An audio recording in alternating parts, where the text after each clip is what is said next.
تو جی ناظرین، السلام علیکم ورحمۃ اللہ وبرکاتہ۔ امید ہے تمام دوست خیر و عافیت سے ہوں گے۔ اللہ رب العزت تمام دوستوں کو خیر و عافیت سے رکھے۔ میں ہوں محمد مدنی، آپ دیکھ رہے ہیں میرا یوٹیوب چینل۔ آج ویڈیو میں بات یہ کرنی ہے کہ ڈاکٹر ذاکر نائک صاحب پاکستان میں موجود ہیں۔ کچھ لوگ ان کے اوپر تعریفیں کر رہے ہیں، کچھ لوگ ان کے اوپر تنقید کر رہے ہیں، کچھ تعریفوں کے پل باندھ رہے ہیں، کچھ تنقیدوں کے انبار لگا رہے ہیں۔ بہرحال تعریف و تنقید کے سلسلے میں وہ بھی اپنی محفلیں اور اپنی کانفرنسیں کر رہے ہیں، میزبان ان کی میزبانی کر رہے ہیں۔ یہ تو سلسلہ خیر چلتا ہی رہے گا۔ کچھ لوگ تعریفیں کرنے والے ہوتے ہیں، کچھ تنقیدیں کرنے والے ہوتے ہیں۔ ویسے اس کی پرواہ نہیں کرنی چاہیے۔ جو تنقید کرنے والے ہوتے ہیں وہ بھی انسان کو ختم نہیں کر دیتے، جو تعریف کرنے والے ہوتے ہیں وہ بھی آسمان پہ نہیں پہنچاتے۔ یہ ساری کی ساری چیزیں جو ہیں وہ عارضی ہوتی ہیں۔ اسی لیے کسی کی تعریف کے اندر آ کے آپ بھی ایسا نہ ہو کہ پھولے نہ سمائیں، اور کسی کی تنقید کو محسوس کر کے آپ اپنے کام کو نہ چھوڑ دیں، بلکہ آپ اگر حق پر ہیں، اپنی دعوت پر ہیں، تو وہ اس کام کو بھی کرتے رہیں۔ بہرحال ڈاکٹر صاحب کے اوپر تنقید ہوتی رہتی ہے کہ انہوں نے جیسے پاکستان میں آئے ہیں تو انہوں نے یتیم بچوں کو شیلڈ کیوں نہیں دیا، یا یتیم بچوں سے شیلڈ کیوں نہیں لیا۔ بہرحال یہ ان کا اپنا اعتراض تھا۔ کچھ لوگ ان کے دفاع میں اترے ہوئے ہیں، کچھ لوگ ان کے اوپر تنقید کر رہے ہیں۔ بہرحال ہر ایک کا اپنا موقف ہے، میں کسی کے بارے میں کیا رائے دے سکتا ہوں۔ تو جہاں تک مجھے معلومات ملی ہے وہ یہ ہے کہ بھی ڈاکٹر صاحب کو نہیں کہا گیا تھا، ان سے ٹائم اس چیز کا نہیں لیا گیا تھا۔ جتنا ٹائم ان سے لیا گیا تھا اتنا ٹائم تو انہوں نے دے دیا تھا۔ اور دوسرا یہ کہ بھی امام ڈاکٹر ذاکر نائک نے امام جعفر رضی اللہ تعالیٰ عنہ کا جو ہے وہ نام نہیں لیا، کہ بھی جو آدمی امام اعظم امام ابو حنیفہ رحمۃ اللہ علیہ امام جعفر صادق کے شاگرد ہیں، کون ہے جو اہل بیت کا انکار کرتا ہے؟ بہرحال اعتراض کرنے والے تو اعتراض کہیں سے بھی نکال لیتے ہیں۔ یہ ان کی اپنی ایک مہارت ہوتی ہے، اور یہ ان کا ایک اپنا فن ہوتا ہے لوگوں کے درمیان بگاڑ ڈالنے کا۔ تو تیسرا اعتراض یہ کرتے ہیں کہ دیوبندی لوگ جو ہیں وہ ڈاکٹر ذاکر نائک کے اب دیوانے بنے ہوئے ہیں۔ باقی بھائی دیکھیں، دیوبندی حضرات جو اب دیوانے بنے ہوئے ہیں وہ ایک میزبانی کر رہے ہیں، ایک مہمان کی میزبانی کر رہے ہیں۔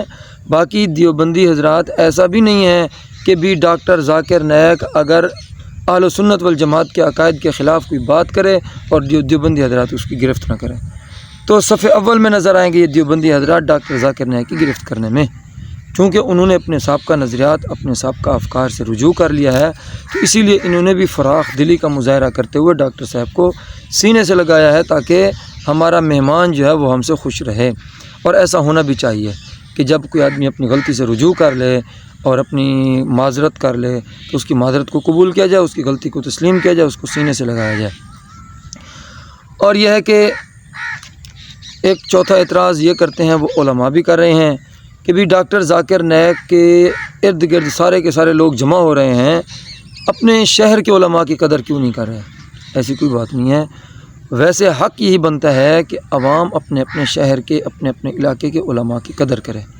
باقی چونکہ ایک عالمی شخصیت ہے، مشہور ہے، اسی لیے لوگ اس کو سننے کے لیے جا رہے ہیں۔ باقی ایسا نہیں ہے کہ جو مفتی تقی عثمانی صاحب کے محبین ہیں، یا مولانا طارق جمیل صاحب کے، یا مفتی طارق مسعود صاحب کے جو محبت کرنے والے ہیں، ان کے فالورز ہیں، انہوں نے انہیں چھوڑ کر اسے سپورٹ کرنا شروع کر دی۔ ایسا نہیں ہے۔ آپ نے نہیں سنا ہوگا کہ کسی ایک پیر کی بیعت کو چھوڑ کر لوگوں نے ڈاکٹر ذاکر نائک کی بیعت کر لی ہے۔ ایسی بالکل بھی کوئی بات نہیں ہے، بلکہ لوگ اپنے اپنے مسلک کے علماء سے بھی محبت کر رہے ہیں۔ اور سب سے بڑا جو اعتراض کرتے ہیں، کیا ڈاکٹر ذاکر نائک کے عقائد کفریہ ہیں؟ بھائی ایسا نہیں ہے، وہ مسلمان ہے، قرآن و سنت کی دعوت دے رہا ہے۔ باقی اختلاف اہل سنت سے بھی اس کو ہو سکتے ہیں، شیعہ حضرات کو بھی ان سے اختلاف ہو سکتا ہے، مختلف مسالک کے لوگوں کو ان سے اختلاف ہو سکتا ہے، فروعی اختلاف ہوں گے۔ عقائد کے اندر تو کیا وہ شرک کرتا ہے؟ کیا حضور صلی اللہ علیہ وسلم کی رسالت کو نہیں مانتا؟ آخرت کے اوپر اس کا ایمان نہیں ہے؟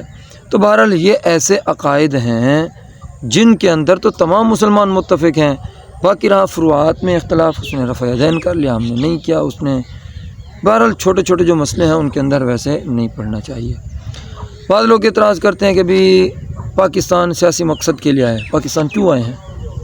بھائی یہ حکومت کا کام ہے، وہ بڑے بڑے لوگوں کو بلاتی ہے آپ کے پاس، ہندوستان کے وزیر اعظم آئیں، آپ کو اعتراض نہیں ہے۔ اگر ایک عالمی اسلامی مبلغ پاکستان میں آئے تو آپ کو اعتراض ہے کہ وہ پاکستان میں کیوں آئے۔ بڑے دل کی بات ہے آپ کی کہ آپ نے یہ جو ہے نا سوال کر لیا کہ ڈاکٹر ذاکر نائک پاکستان میں کیوں ہے۔ بھائی آپ بھی اگر کسی مہمان کو دعوت دیتے ہو تو اس کے پیچھے آپ کا بھی کوئی نہ کوئی سیاسی مقصد ہوتا ہے۔ اگر پاکستان کا کوئی سیاسی مقصد ہے اور وہ ان کے آنے سے حل بھی ہوتا ہے تو آپ کو اس میں شکایت کیا ہے؟ انہوں نے آپ کے بارے میں سوچا ہے، آپ پھر ان کے اوپر تنقید کر رہے ہو، ایسی بات نہیں ہے۔ بہرحال میں کسی کی فیور نہیں کر رہا، کسی کے نظریات اور عقائد کو ان کے اوپر تنقید بھی نہیں کر رہا، اور کسی کے نظریات اور عقائد کو فالو بھی نہیں کر رہا، کیونکہ میں اہل سنت والجماعت اکابرین علماء دیوبند سے وابستہ ہوں۔ میرا عقیدہ، میرا نظریہ وہی ہے۔ آپ یوں نہ کہیں کہ آپ بھی ڈاکٹر ذاکر نائک کے نظریات اور افکار سے شاید متاثر ہوں، ایسی بات نہیں ہے۔ میرے لیے میرے اکابرین کافی ہیں، اکابر علماء دیوبند کا نظریہ میرے لیے کافی ہے۔ الحمدللہ میں اللہ سے دعا کرتا ہوں کہ اللہ مرتے دم تک مجھے ان کے نظریات اور عقائد میں انہی کے اوپر موت آئے، اور آخرت میں اللہ رب العزت شیخ الہند کے جھنڈے کے نیچے مجھے کھڑا کرے، اور انہی کے جھنڈے کو لے کر ہم صحابہ کے پرچم کے نیچے جائیں، اور پھر حضور صلی اللہ علیہ وسلم کی معیت میں ہم جنت میں داخل ہوں۔ اللہ رب العزت ہم سب مسلمانوں کی حفاظت فرمائے۔ السلام علیکم ورحمۃ اللہ وبرکاتہ۔